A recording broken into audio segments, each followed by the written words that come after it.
ብዙ የኦሮሞ ተወላጆች በሶማሌ ክልል ይኖራሉ የተፈናቀሉ ከጂጂጋ አካባቢ ብቻ ነው ክልሉ ከፌርፌር እስከ ሙስተሂል ድረስ ማነው ከፌርፌር እስከ ሚያይሶ ሰፊ ቆራ ያለ ክልል ነው እና የተፈናቀሉ ሁሉም የክልሉ የሚኖር ኦሮሞ ተፈናቀለ አይደለም የተፈናቀለው ከጂጂጋ አካባቢ ብቻ ነው ከሌላ ወረዳ አልተፈናቀሉ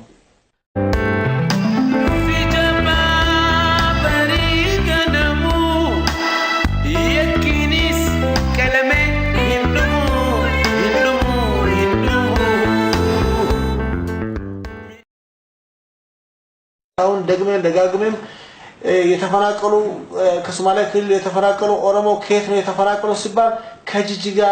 እና ከወቻሌ አካባቢ ብቻ ነው ስለዚህ